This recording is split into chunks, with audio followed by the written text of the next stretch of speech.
अस्सलाम वालेकुम स्टूडेंट, आप देख रहे हैं यूट्यूब चैनल तालीम तकदीर की दुनिया। मैं मोहम्मद यासिन पर स्टूडेंट। हमारे पास जो क्वेश्चन है 7 है exercise 1B new syllabus mathematics book 3, जबकि आपका जो न्यू सिलेबस मैथमेटिक्स है न्यू सिलेबस मैथमेटिक्स जो बुक 3 है, यानी जिसे आमतौर पर हम D3 भी कहते हैं, उसमें ये चैप्टर 5 है और एक्सरसाइज 5B है। तो इसमें जो हमारे पास क्वेश्चन नंबर 7 है उसकी अगर हम बात करें तो उसमें वो कह रहा है कि a property agent charges commission of 2.5% of the selling price of a house. कि अगर कोई घर बेचता है तो वो 2.5% क्या करता है कि जो टोटल अमाउंट में जितने में घर बिकता है उसका 2.5% अपना कमीशन ले लेते हैं। ठीक है जी। तो अब वो कह रहे हैं कि जो घर है उसको बेचा गया है कितने में, अगर कह रहे हैं given that the agent sells a house for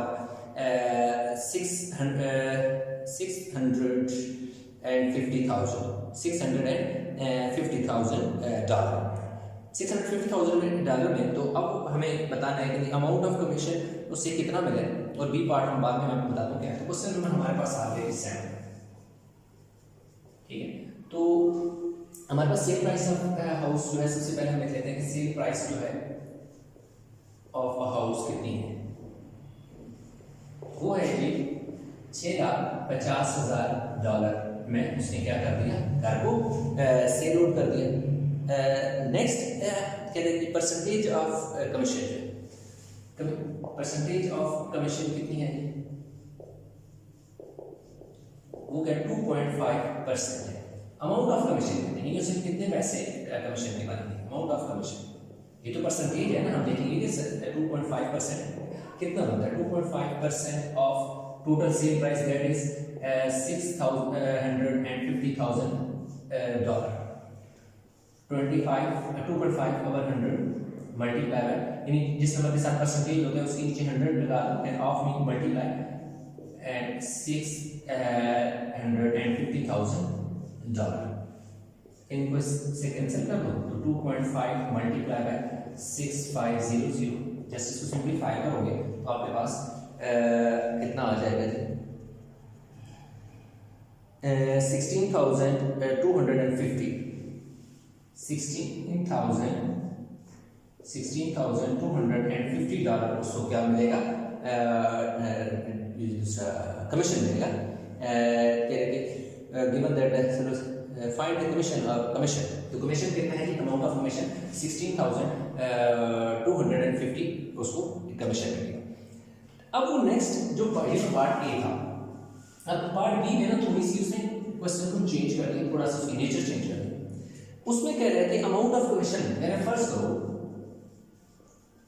amount of commission जो है, एक एजेंट है जिसको अमाउंट ऑफ कमीशन मिला है 12,000 डॉलर जो है उसको कमीशन मिला है, जबकि जो कमीशन का रेट था, रेट ऑफ कमीशन जो था, रेट ऑफ वो तो 2.5% है, 2.5%। अब वो कह रहे हैं कि cell price of a house आपने क्या करनी है, निकालनी है। अगर सेल प्राइस ऑफ हाउस हमें क्या करनी है, निकालनी है, तो इसका फार्मूला ये लगेगा अमाउंट ऑफ कमीशन, यानी वो रकम जो उसने कमीशन के तौर पर हासिल की divide by commission percentage, commission percent multiply by हमारे पास हाँ ठीक है 100 डॉलर। अब थोड़ी सी जगह यहाँ पर कम है, मैं इसको इस साइड में लिख दूँ।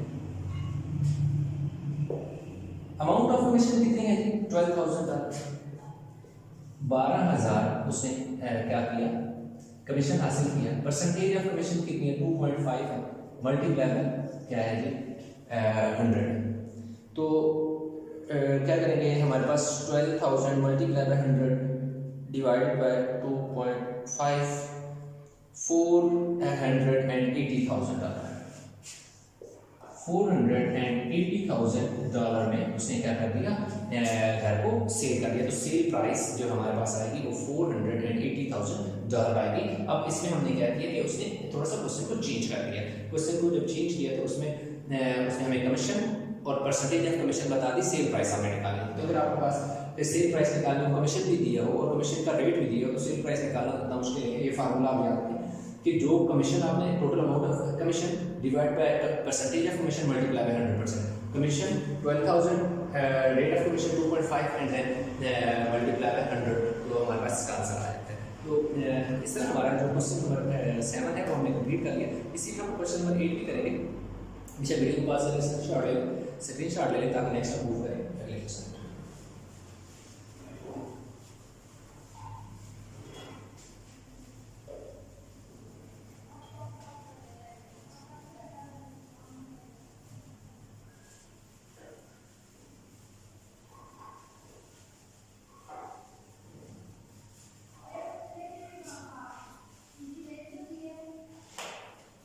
क्वेश्चन नंबर 8 आ गया हमारे पास।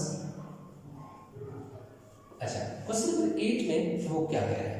कह रहा है कि an air conditioner is sold for $700 after a discount of 12.5%। तो एक तो हमारे पास जो सबसे पहले जो सेल प्राइस वो दे दी, sale price of air conditioner which आप फुल स्टेटमेंट लिखते हैं, इसमें सेल प्राइस कितनी है? $700, $700 है। डिस्काउंट परसेंटेज जो है, डिस्काउंट कितने परसेंट है जी? 12.5।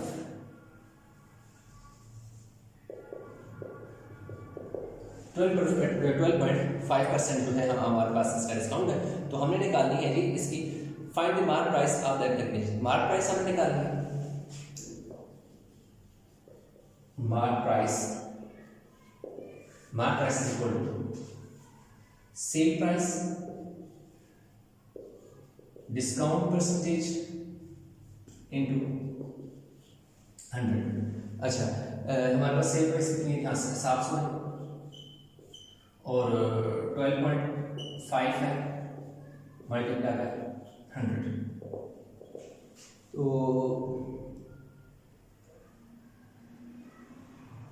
अच्छा एक सेकेंड, इसमें हमारे पास डिस्काउंट हमें निकालना था, डिस्काउंट इसमें 12.5, इसमें एक सेकेंड यहाँ पर हमें एक चीज स्नैप और करना था, लेकिन इसी में हम कर लेते हैं। वो हम क्या कर लेते हैं? 100 माइनस 12.5 है, तो हमारे पास कितना आ जाएगा जी? 787.5 मल्टीप्लाई बाय 100। ठीक है, अब हमारे पास 700 मल्टीप्लाई बाय 100 डिवाइड बाय 87.5, तो ये हमारे पास आ जाएगा जी 800। यानी हमारे पास मार्क प्राइस कितनी आ जाएगी? 800। अब मैं यहाँ थोड़ा सा आपको बता दूँ कि 100 माइनस 12.5 क्यों किए गए। अब देखिए जो हमारे पास जो डिस्काउंट होता है ना वो 100 पे होता है। यानी 12.5% का मतलब है कि हर जो $100 है उनमें 12.5 जो है वो कम कर दी गई, 12.5 जो है वो कम कर दिया गया है। तो इसलिए जो टोटल है वो 100 में से ये क्या होगा? 12.5 माइनस होगा। यानी आप इसको यूं भी लिख सकते हैं, sale price divide by discount multiply by 100%। तो डिस्काउंट आप इस फार्मूले को यूं भी कर सकते हैं। पहले आप इधर चाहें तो आप डिस्काउंट भी लिख सकते हैं। तो डिस्काउंट हमारे पास कितना था? डिस्काउंट हमारे पास 12.5, 100 माइनस 12.5 तो 87.5 डिस्काउंट आ जाएगा। Sale price divide by discount multiply by 100, तो हमारे पास कितना आ जाता है? $800 आ जाता है। तो mark price of air condition कितना आ जाएगी? हमारे पास $800 आ गई मार्क प्राइस। नेक्स्ट वो हमें ये कह रहा है कि पार्ट 2 में if 10% of discount is given on the mark price of the air condition before it is sold at further discount 2.5% would be the sale price still be 700 would the sale price still be 700 show your working area। अब वो ये कह रहा है कि जो हमारे पास अगर जो मार्क प्राइस कितनी है 800 है, ठीक है जी। अब वो कह रहा है कि इस पे जो डिस्काउंट है वो कितना दिया गया है? 10% डिस्काउंट। डिस्काउंट कितना है? डिस्काउंट परसेंटेज कितनी है जी? 10% हमारे पास इसका क्या आ जाएगा? डिस्काउंट आ गया। अब हम देखते हैं कि डिस्काउंट की अमाउंट कितनी है? Amount of discount, amount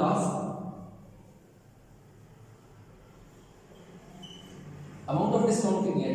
10% of 800। तो ये हमारे पास जस्ट आप 10/100 मल्टीप्लाई बाय 800 करेंगे तो $80 आ जाएगा, $80 डिस्काउंट आ जाएगा।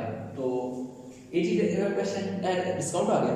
तो अब वो कह रहे कि सेल प्राइस हम निकाल लेते हैं, sale price after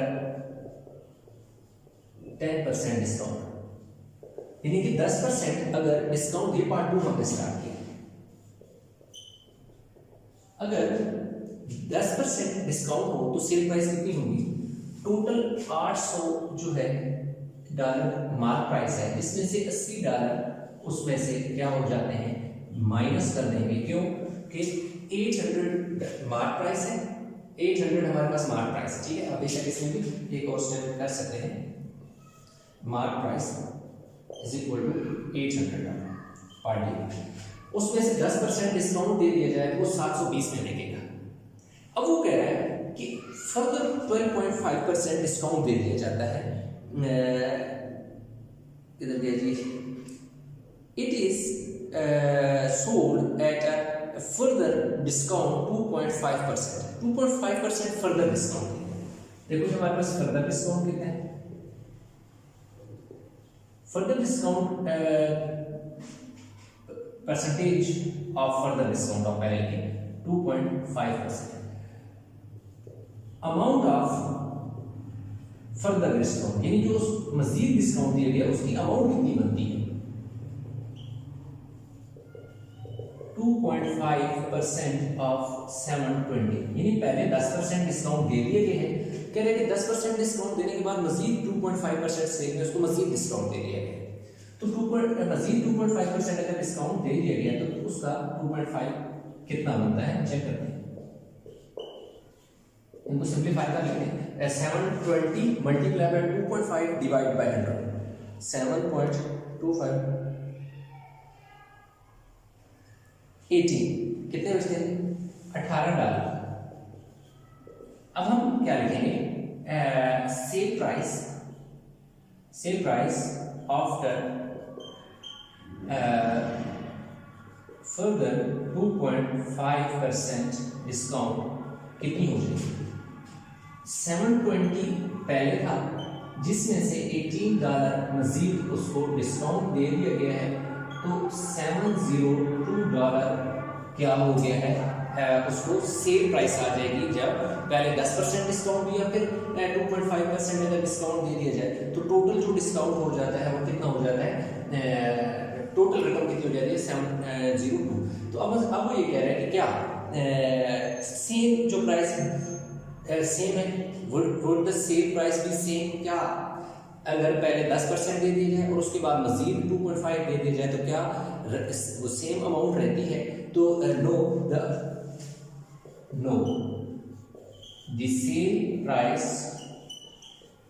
would not be same नहीं होगी। क्यों सेम नहीं होगी, क्योंकि इसकी जो सेल प्राइस थी वो कितनी थी, 7% थी। मतलब उसने क्वेश्चन इस तरह दे दिया, मैं आपको थोड़ा सा बता दूं दोनों में फर्क क्या है।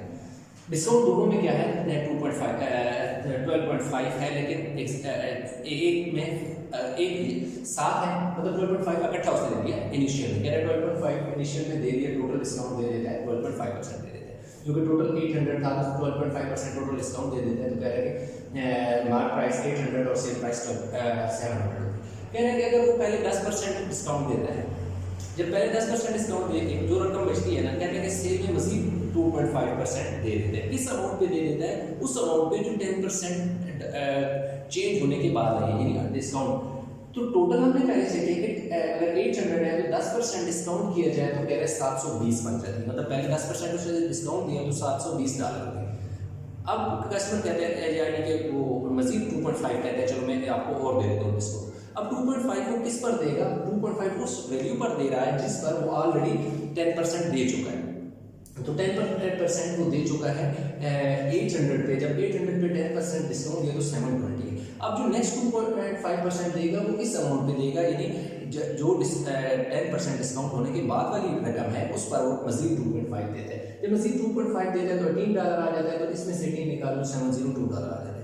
तो उसने पूछा कि क्या अगर पहले 10% दे दिया जाए फिर दोबारा 2.5 दे दिया जाए, एक ये तरीका है, और एक ये है कि अगर शुरू में ही 12.5% दे दिया जाए तो क्या वो सेम होगा? तो सेम नहीं होगा, क्योंकि इसमें क्या होगा, 2 रुपये से ज़्यादा देने पड़ेंगे, जबकि इसमें तो सेम नहीं देने पड़ेंगे, क्योंकि 12.5 टोटल पे डिस्काउंट हो जाता है, जबकि इसमें टोटल पे नहीं होता, टोटल पे 10 होता है और उसके बाद जो बचती है वैल्यू उस पर वो 2.5 देता है, तो इसलिए मजीद 702 हो जाएगा। तो इस तरह हमारे पास क्या है, देखिए क्वेश्चन नंबर जो 8 है वो भी हो गया जी कंप्लीट। उम्मीद करता हूँ क्वेश्चन समझ आया होगा, इसमें कहीं भी किसी जगह को कन्फ्यूजन है तो नीचे कमेंट में ज़रूर बताइएगा। वीडियो को लाइक करें, शेयर करें, चैनल को सब्सक्राइब नहीं किया तो चैनल को ज़रूर सब्सक्राइब कर लें। इंशाल्लाह मिलते हैं नए लेक्चर के साथ, तब तक अपना बहुत सारा ख्याल रखिएगा। अल्लाह हाफिज़।